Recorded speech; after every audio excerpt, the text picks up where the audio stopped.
All right, let's get going.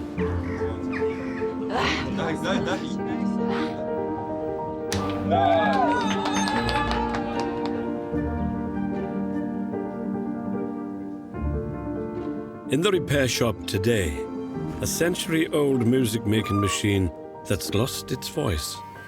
Pop the old magnifying glass on. So there's not a lot of wear on this, just a lot of muck. Let's do something about it. While the riddle of a chair with an incredible history is unravelled. These are real collector's items. They're really important. You've literally just unlocked the secret about these rugs.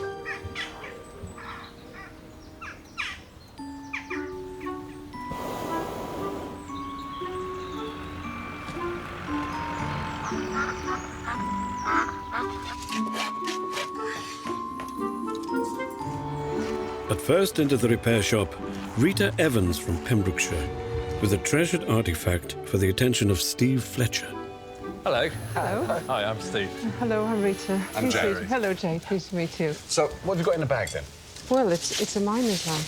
OK. It's my grandfather's miner's lamp, Hubert John. A little bit of history. He was in the First World War. OK. He went when he was 16 years of age, lied about his age, as they did. He was in some pretty serious actions.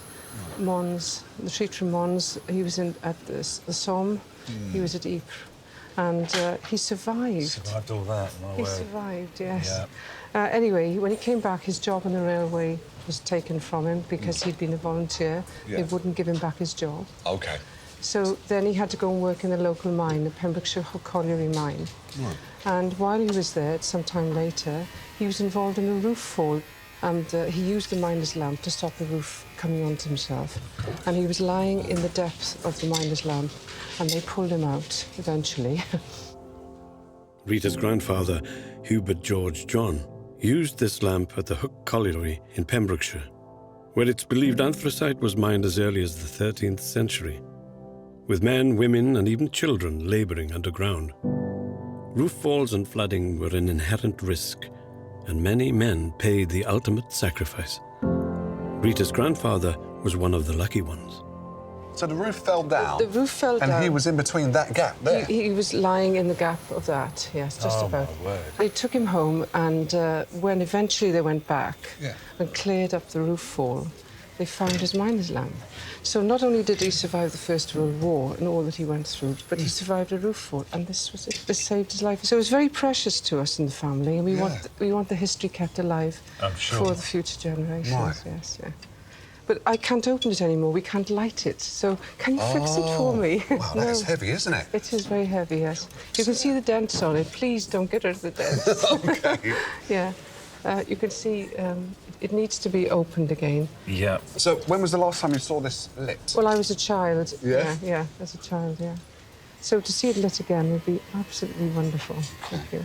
This must be so important to you. It's very important to us as a family. And my brother and I treasure it very much. Right, well, this is going to be a real privilege to work on, knowing its history and what it means to you. Yes, thank you, Steve. This is a lovely, lovely thing. It is, isn't it? It is. Thank you. Thank you, Jenny. Thank you. Yeah, thank you very much. Steve. Yes, thank you. Bye-bye. All right, bye-bye.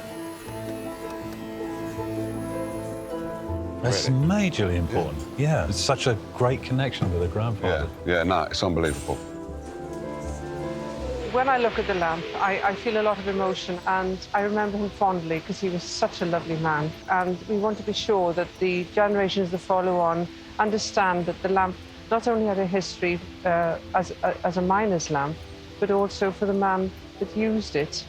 And we must remember that it saved his life.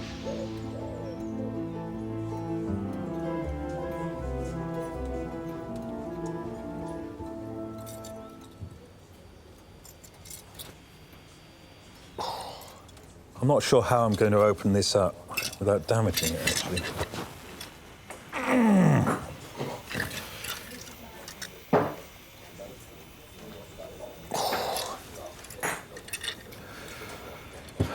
I can't really clamp it, and because it's going to scratch and damage it, and that's the last thing I want to do.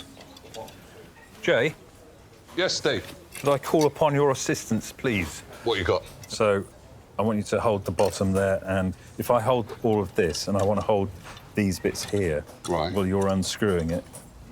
So you're going to turn it one way and I'm turning it another way, yeah? Yeah. Ooh, God, bloody, you sure? Yeah. Is this meant to come off? Yeah, well, I'm sure. I can't see any locking device. Right. You ready? Oh, yes, it Good is. man, aren't you? There you go. Good. All so, right. yeah. OK. No problem. Thank you very much. Glad to help.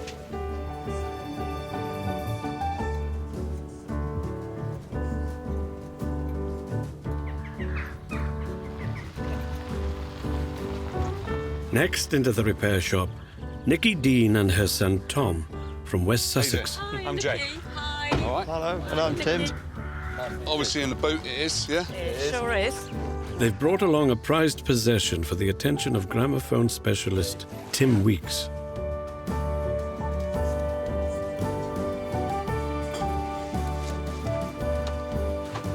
This is well wrapped up. Is it all right to open it up and see what we've got?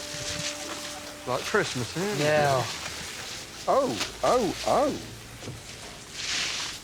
Tell us about this.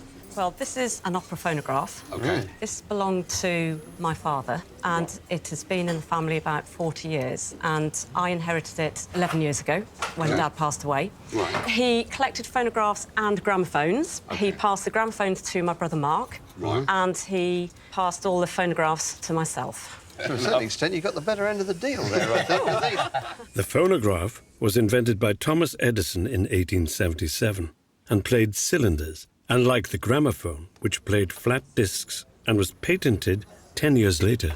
I can tell you this, the Edison Opera is pretty much the top of the range that Edison produced, and these are not commonplace at all. So it's quite a thing to have one of these in the shop. My father, he had 40 to 50 machines in his entire collection, and his pride and joy was the opera. What was his name? Gilbert Fury. Gilbert. I think I knew him. I think I used to have a shop doing these in London in the 1980s. Ah. I definitely didn't sell him this, but I think I may have sold him a few cylinders. I'm sure you did. Oh, so this was his. Shall we have a look inside? Oh, blimey. That's a big two-spring motor in there. Absolutely marvellous. You could run a small car on that. The speed isn't constant, so if that could be looked at, that would be great. One of the main parts, though, is the horn. He managed to fix this onto here with sticky tape. Oh, OK. So how did it get broken then? Well, it was in position in the lounge, and a very small group of children came along who were exceptionally inquisitive, and the horn got knocked off. Oh. Oh. Nothing to do with you. Yeah. I'm too young to remember.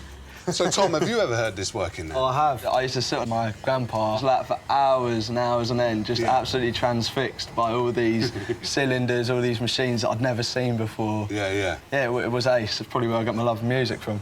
The opera was his pride and joy. Right. Well, if this was his favourite one, we better make sure that we do a really good job on it then, hadn't we? Thank you for bringing it in. Thank you. OK, too. and we'll let you know how we get on. Thank you. Thank you, Tim. See you soon. Take Okay, care now. bye-bye. Bye-bye.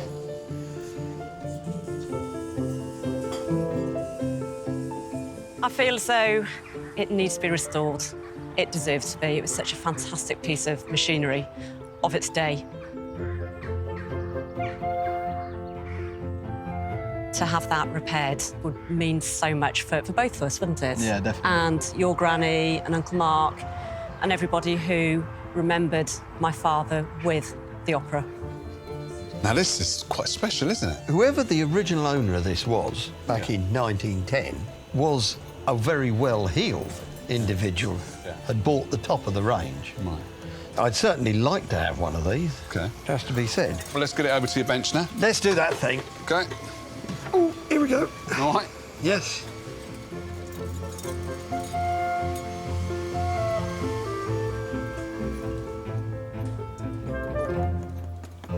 Very nice piece of machinery indeed. First thing to do is get it all apart, clean it, and then the other big thing that we're going to have to do is somehow or other work out how we get this back together. I think we might need a bit of assistance from Will with that. Pop the old magnifying glass on. I can say with a great deal of confidence, and I'm very pleased to be able to say this, that the sapphire stylus there is in remarkably good condition. So there's not a lot of wear on this, just a lot of muck. Let's do something about it.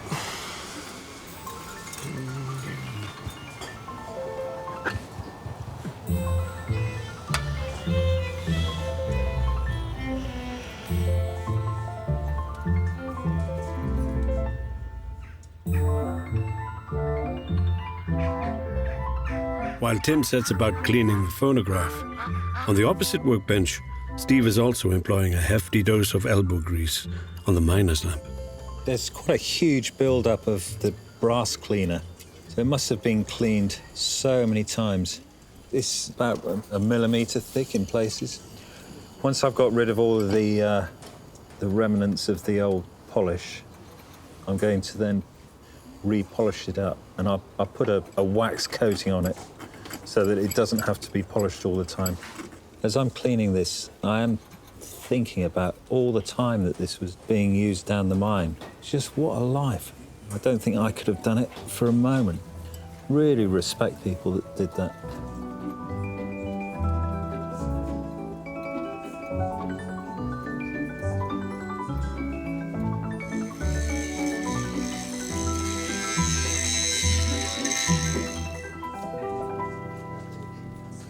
I'm going to fill it with a special lamp fuel. I'll not fill it much. I love this little device underneath. You've got this little button here that you pull, and what it does, it pulls this little bit of bent wire down, and you can actually raise and lower the wick. Right. I'll take it outside now and light it up.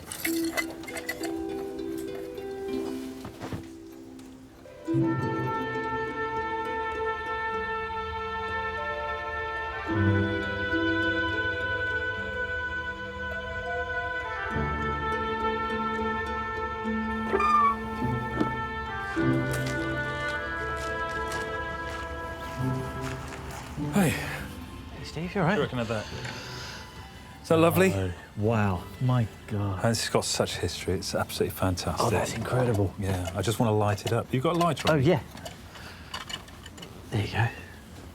Is this the first run? Or... Yeah, no, this is the very first run. Really? So, yeah, I've no idea what's going to happen. Oh, that smell. Right. Ooh, it's hot. Look at that. Smoky, isn't it? Oh, I suppose it's all the bits and pieces. Just burning off all the years of dust and... Yeah. Turn off the light. Yeah, I can, yeah. Ready? Yep.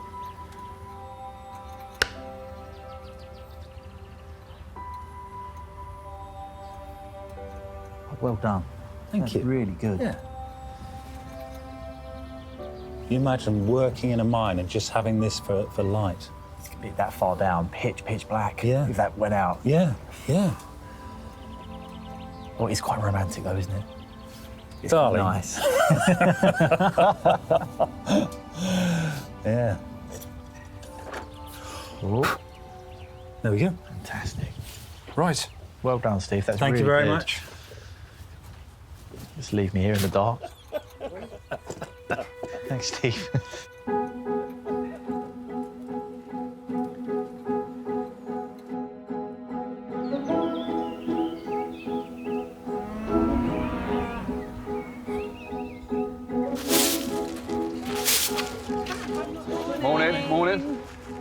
Morning. I'm taking the time.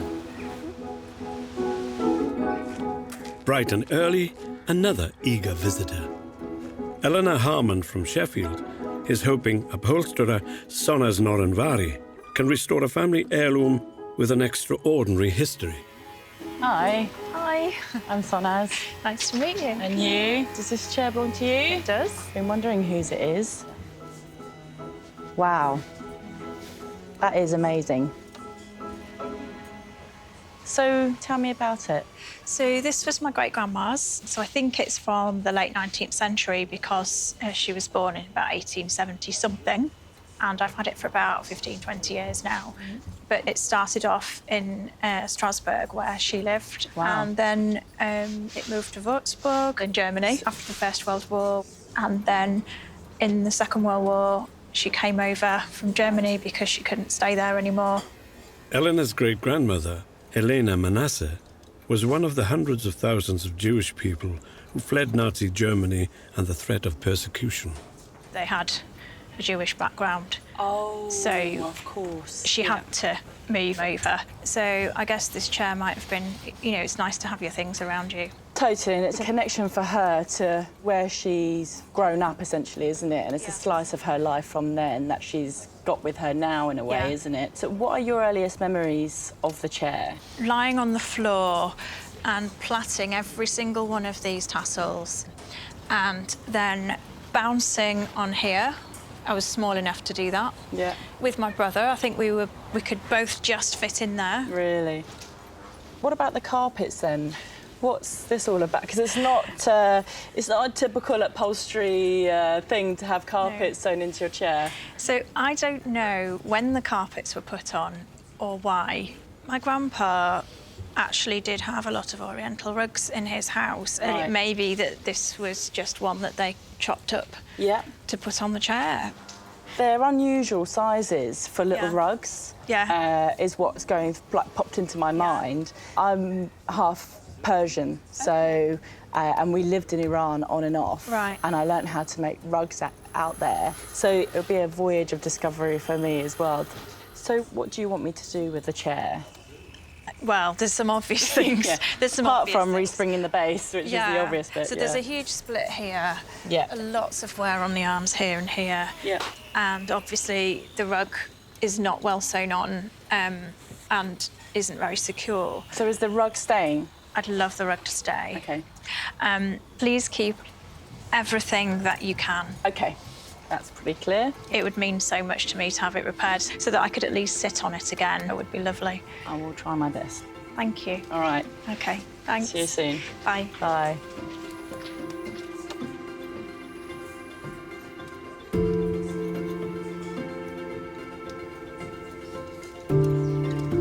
My great-grandmother loved this chair. It's been a part of my family for over 100 years, and it's been really loved over that time. So I'm feeling really happy that it's with someone who cares about the chair and who will know what to do with it.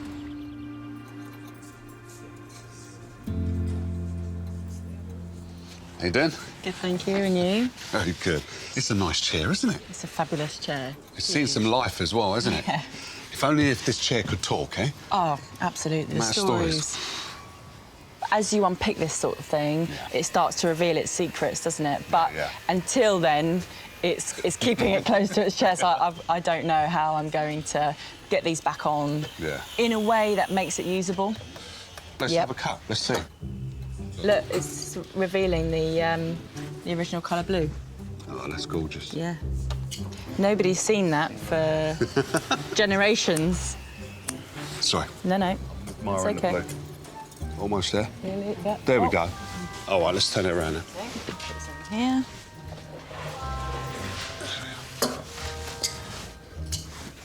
Should we? Oh, look.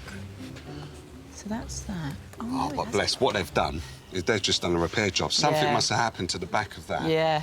Probably they tried to repair it.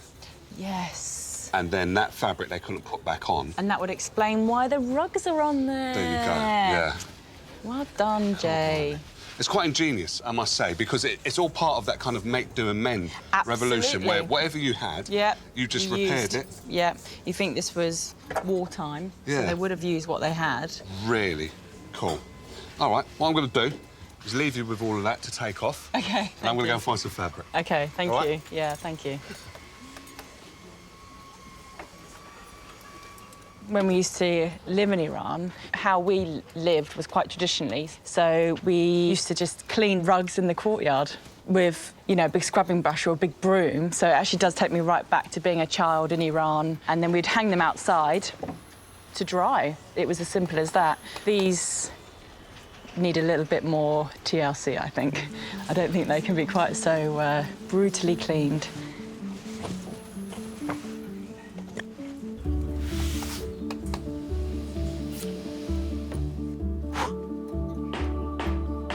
Across the workshop, Tim has completed his cleaning stint and is now inspecting the working parts of the Edison Opera Phonograph. The proof of the pudding, of course, as ever with any mechanical antique, is does it work? And you never really know that till you put it all back together. All part of life's rich pageant. But as well as rebuilding the music maker, Tim's got the thorny issue of the horn. Will, could I possibly borrow you for a few moments? How can I help? This phonograph horn. Okay. It should be a lovely sort of golden colour. Right. I'll get it on the bench and run a few tests and see what I can do. Give it your best shot, mate. I'll give it my best shot. Thank you. Right, Tim. The varnish on at the moment is really thick and incredibly red. So I'm going to use the stripper to take off the polish, see if that removes some of that colouring. If that doesn't, then I need to think of a plan B.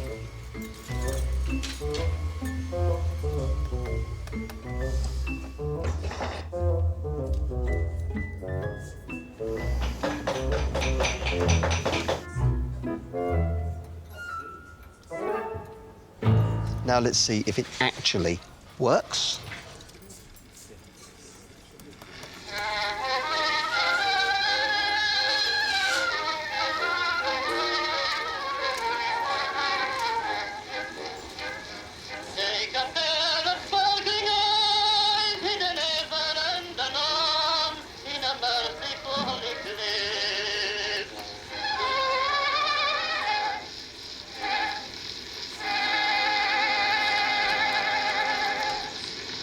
Well, we've got it to work again. Yeah, That amazing. is quite remarkable, actually. So what is this disc, then? Is it wax? No, it actually made of celluloid.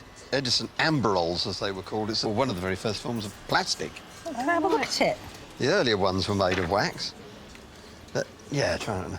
How would you know that there was... Oh, I see. It looks like there's like a record, but... Yeah, the groove starts at the Yeah. edge, and instead of on a flat disc where it would start at the edge and spiral into the middle, Yeah. with these you start at one end and it just goes round and round and round. Wow. Have you got much more to do to it? Well, there were a couple more things to do. There should be a pointer that indicates a series of numbers there. Right. To tell you when it's doing the right speed. But of course, not much point in having a pointer if it hasn't got any numbers to point at. We need somebody with a good eye and a very steady hand to paint a series of stripes and the number 160 on there. Do you now? We do. I do. I'll give it a go for you, yeah. You're a diamond. Absolutely. You're a diamond.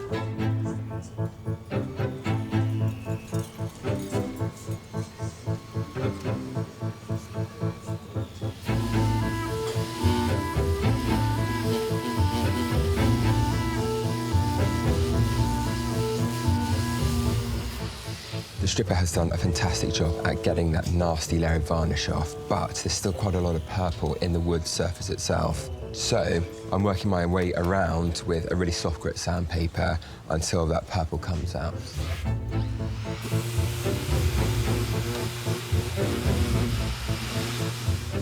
Tim? Kirsten, you've never done it already, have you? I have. I can now breathe. Let me come and see. Oh, that is splendid. Oh. Is that all right? Yes, that's brilliant. Oh, Nikki is going to be so impressed when she sees this. Her dad never saw it look like that. Well, it was pretty damaged in that particular place, It wasn't had been. I imagine the original pointer must have dragged across there and scratched it all off. Yeah, yeah. Well, I suppose I'd better make a new pointer that doesn't do that then, hadn't I? Absolutely. Shall I take it away? Please, thank you. Right. Thank you. You're welcome.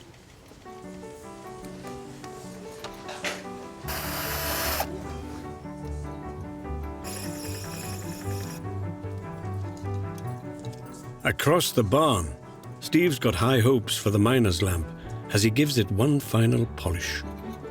Very pleased with that. Not too shiny, although there's little bits and pieces in there still. I don't want to make it look brand new, so it's just right. It was the wish of owner Rita to see the lamp lit again, and now she's back with her brother Jeff. Oh, I'm really looking forward to getting the miner's lamp back and seeing it hopefully working again, yes. Jeff has come all the way from Cyprus because he and I were jointly left the miner's lamp, and I want Jeff to be part of this as well. It's very, very important for us and very important for the family, and to have it restored as near working condition as possible would be really tremendous for us. Hi, Rita. Hello, Steve. Nice to see you again. Nice to see you too. This is my brother, Jeff. Hello, Hi, Steve. Jeff. How are you? Pleased to meet you. Pleased to meet you too. Right, OK. You're looking forward to this moment. Oh, come on. Do you know what? This has been so enjoyable to work on because of its history and because of your grandfather and what your grandfather went through. And as I was working on it, I was just thinking about the environment that he was working in for all of those years. Yes. It was a tough, brutal life. It was. He had a tough life, but he was a survivor. Yeah. And we're pleased about that. We're proud of that. We're very proud of that. I can't wait to show you this.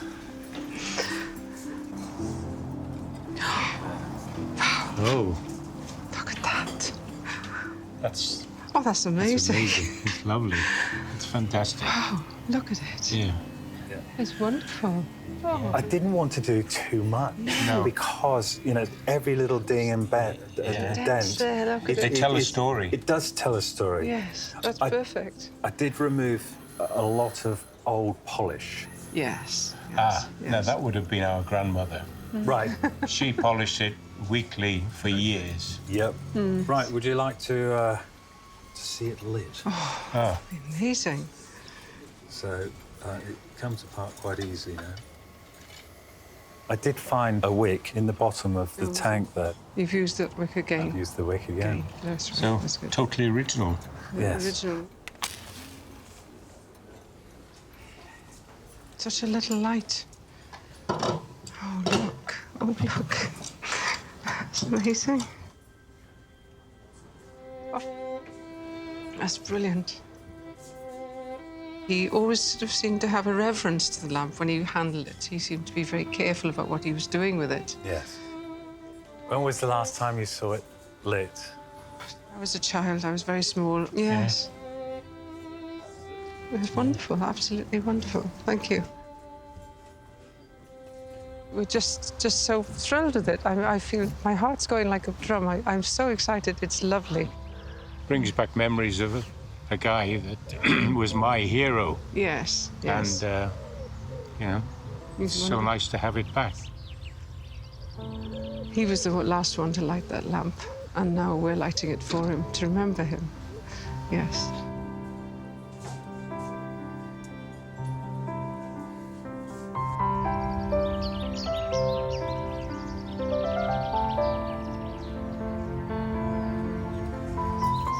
The lamp may be safely on its way back home, but Sonaz is just beginning her work on a huge rug chair. I'm going to fully unpick this cover and strip it right back to discover how much upholstery I'm actually going to have to do. The inside back is a little bit more work than I thought that there might be. It's also probably the most dust I've ever seen in a chair as well. Thank goodness I'm wearing a mask.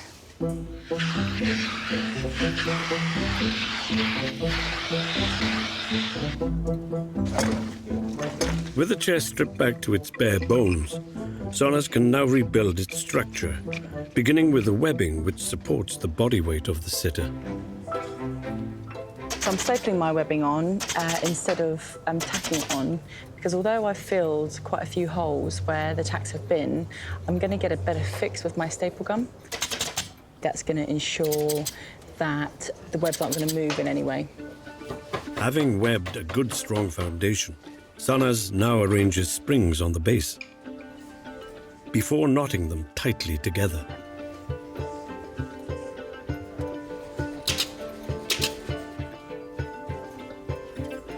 I've got my top layer of padding, which is this lovely, soft, beautiful cotton felt. And that basically is the top fluff on the firm padding underneath.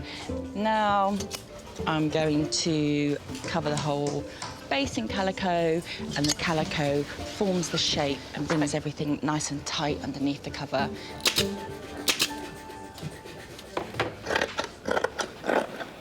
With the shape of the chair fully formed, Sonas can now begin to cover it with a final layer of fabric. Something that was really important to Eleanor was that the fabric that was going to go back onto the chair was as close to the original as possible, and thankfully Jay has found one. Sonas may have nearly finished her renovation of the chair, but she hasn't yet solved the mystery of the miniature rugs that adorn it. But sharing a workshop with other experts has its advantages. That's so nice. Lovely chair. The rugs have caught the eye of fine art conservator Lucia Scalisi. What are these? Are these something that you're putting on, or...? So these rugs have been put onto this chair. But I've been racking my brains as to where they're actually from. I think and I it's know. been keeping me up all night. You don't? I do. Do you? Yeah, I do. I think I know what these are. I think it's a saddlebag. No. And it's these are real collector's items. They're really important, and they're Persian. No way. Yeah. It's very exciting, and it's a treat to see it. So the other part of the mystery to this chair is tassels that are on it, and I definitely don't think... And I've got them because... Have you got tassels? Yeah. Oh, look. my goodness. Because it's got the same colours in here. Absolutely. It's definitely part of the same object, because look at the colour scheme, for a start. Right, how are these related to the rugs? OK, so let's put the rugs together, back to back. So this is your saddlebag. Yeah. And these are your attachments. And is there more of that? Yes, but it's all the way around the bottom of the chair. All the way around the saddlebag. No way. Have you got it? Yeah, I've cleaned it. It's like detective work. It is, isn't it? This is amazing, isn't it? It's incredible. It's so beautiful, and it's definitely part of the same object, because look at the colour scheme, for a start. The orange is the same, exactly the same. And these two things definitely go together. Yeah, it's a separate object completely. You've literally just unlocked the secret about these rugs. Really? Yeah. I love them, and I just have an interest in them myself. What a discovery. Brilliant. Thank you, Lucia. All righty, I'll see you later. Bye.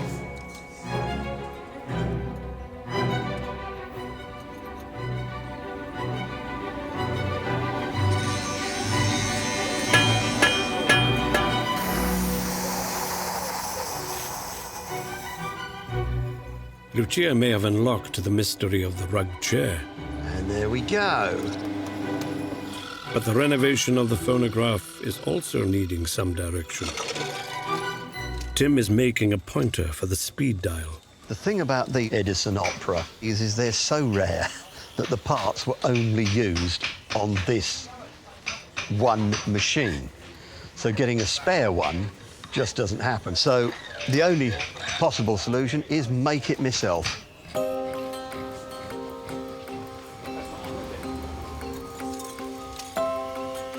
Now that Will has restored the horn, he's able to glue the two parts back together. That's pretty good to me. And the phonograph is almost complete. There we go. I'll just pop the cover back over so that we can see what it actually looks like. And there we are. It's always nice to put the cherry on the top, isn't it?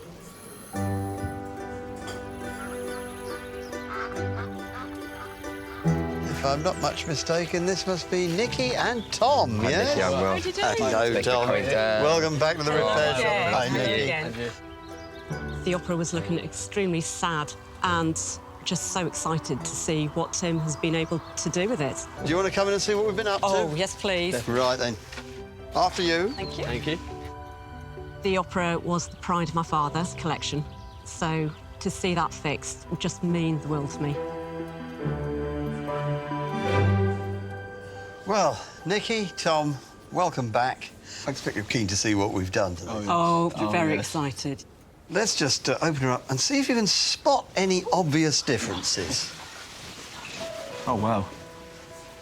Oh, my word. Is that the same horn? Yeah, that's what I was thinking. It is the same horn. This is what it should look like. This is what was always waiting underneath. That's to come amazing. out. I'm absolutely speechless. I mean, what do you think your father would have thought if he could ever have seen it look like this? He'd be just totally, totally thrilled. It does look something. I can't talk. He would be just over the moon. He'd be smiling from ear to ear, wouldn't he? That is just incredible. Can I just turn it round so I can have a look? Wow. But just looking at the horn it's again, amazing. can you see how it's actually constructed? Yeah. It's all in pieces. Because I couldn't tell this before. I didn't know this was under. Do you know, I really am gobsmacked. That is just... That's amazing. Beautiful. It's absolutely beautiful. I'm sure Grandpa's sat there on cloud 9 with a big grin on his face now. Shall we try playing a record on it now? Yes, please. Be rude not to.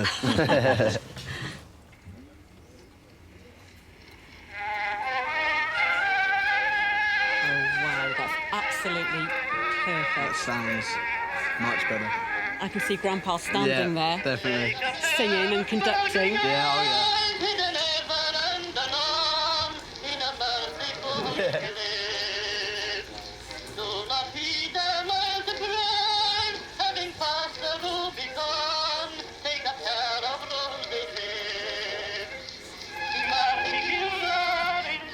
Can't really sum up what I feel. Very happy.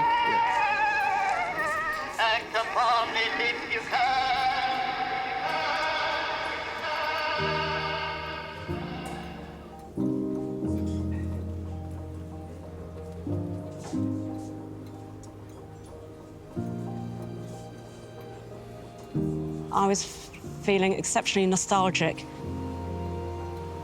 but also uplifted in a really, really lovely kind of way. I'm just absolutely amazed. I really am gobsmacked about what Tim and Will have done to the opera. It really has been brought back to life. I feel so humbled. I'm so thankful.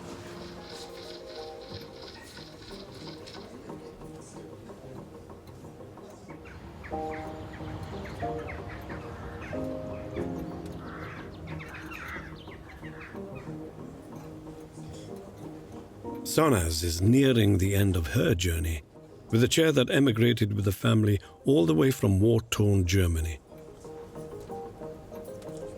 I am now starting on the finishing touches. I'm sewing this fringe back on and I'm loving the way the colours are really popping against this new fabric.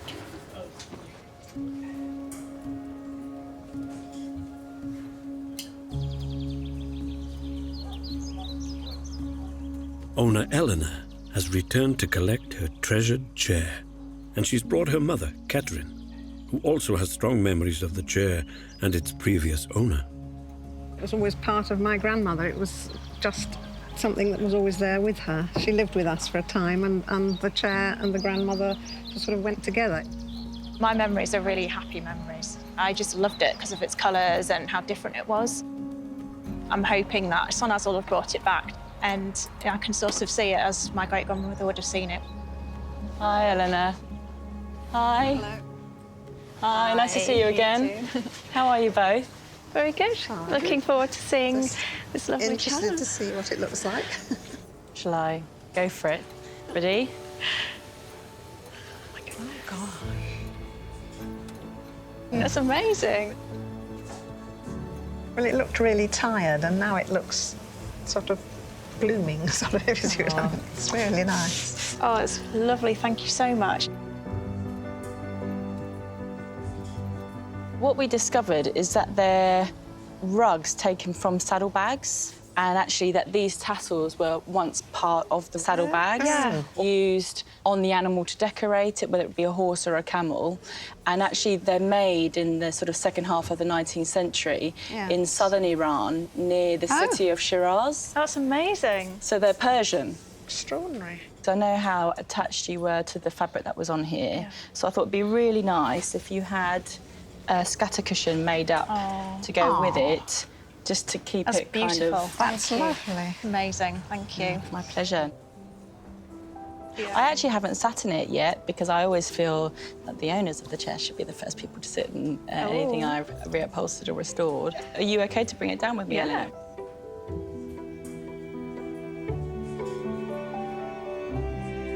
You can tell me whether it's comfortable for you or not. Do you know, it makes you feel very regal. Oh. Because I feel a little bit like I'm here for people to see me. Because it's much higher up now, because it's where it should be. And this is how my great-grandmother would have had it. That's right. And it was really very difficult for her. I mean, she was coming into a foreign country and not what any of them wanted. I would have thought if it was me, that would be why I would sit in this chair a lot, because it'd be something from home. She was at home in it. Yeah. Yes. Thank you for bringing your chair in. It's been a pleasure to reupholster for you. I'm going to be sad to see it leave the workshop. Thank you so much. My pleasure. It's been really lovely. Thank you. Really appreciate it. No worries. Thank you. Thank you.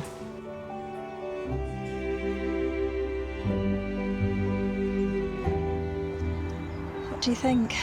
I think it's wonderful. It's just so nice to see it alive and all together, and the colours are strong, and it's really beautiful.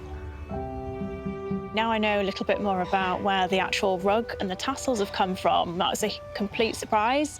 I don't know if they had any connections to Iran. It'd be really interesting to find out a little bit more about that if I can.